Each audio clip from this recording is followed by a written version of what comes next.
அப்போஸ்தலர் நடவடிக்கைகள் 1ஆம் அதிகாரம் 3வது வசனத்தை வாசித்து பாருங்கள்.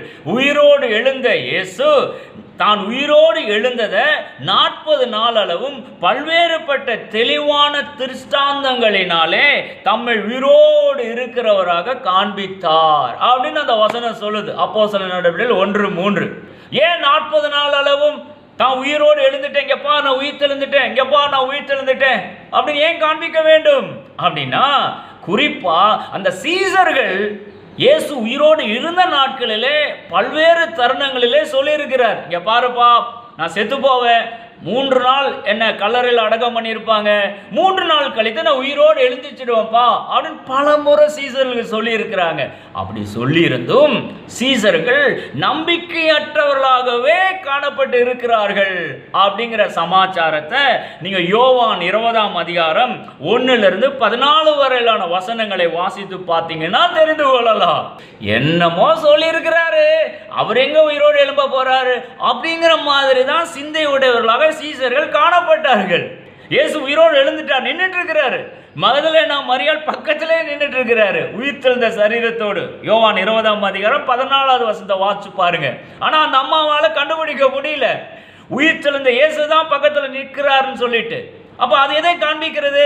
நம்பிக்கையற்ற தன்மை தானே காண்பிக்கிறது. தோமாவுக்கு நம்பிக்கை இல்லை. அவன் சொல்றான், அவரை ஆணில குத்தி இருப்பாங்களே, அந்த இடத்துல ஒரு ஓட்டை இருக்கும் இல்ல, அதுல நான் விரல விட்டு பார்க்கணும்.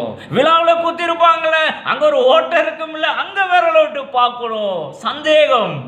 அப்ப அந்த ஆட்களுக்கெல்லாம் சந்தேகத்தை நிவர்த்தி பண்ண வேண்டாமா? லூக்கா 24ஆம் அதிகாரத்தை பாருங்க. எம்மாவூர் சீசர்கள் நடந்து போயிட்டு இருக்கிறாங்க, பின்னால உயிர் தெழுந்த இயேசு பின்னால போயிட்டு இருக்கிறாரு, அவரோடு உரையாடுகிறார். தங்களோடு உரையாடுகிறது உயிர் தெழுந்த சரீரத்தினுடைய இயேசுதாங்கிறது தெரியவில்லை. அப்ப இவங்களுக்கெல்லாம் காண்பித்திருக்க வேண்டும் இல்லவா? ஆகையினாலதான் 40 நாள் அளவும் தான் உயிரோடு இருக்கிறத இந்த மாதிரி தெளிவான திருஷ்டாந்தங்களினாலே காண்பித்தார். அப்போ உங்களை பார்த்து நான் சொல்லுகிறேன், உயிர்த்தெழுந்த இயேசு உங்களுக்குள் எனக்குள் வாசமா இருக்கிறதுனாலதான் நாம் அனைவரும் ஜீவனுடையவர்களாய் காணப்படுகிறோம். ஒருவேளை சீசர்களுக்கு 40 நாள் அளவு பிரத்யட்சமாய் உயிர்த்தெழுந்த சரீரத்தோடு காட்சி கொடுக்காதவராய் இன்னைக்கு காணப்படலாம். ஆனால் இந்த வேத வசனங்களை எடுத்து வாசிக்கும் போது அந்த வசனங்களின் மூலமாய் ஒரு ஜீவன் உங்களுக்குள் போகிறது அல்லவா? பைபிள் எடுத்து வாசிக்கும் போது அந்த வசனங்களில் இருந்து ஒரு ஜீவன் புறப்பட்டு வந்து உங்க ஆவியில பேசுகிறது அல்லவா? அதுவே அவர் உயிரோடு இருக்கிறார் என்பதை காண்பிக்கிறது. அதுதான் ஒரு நம்பிக்கையை ஊட்டக்கூடிய ஒரு காரியம். Praise the Lord.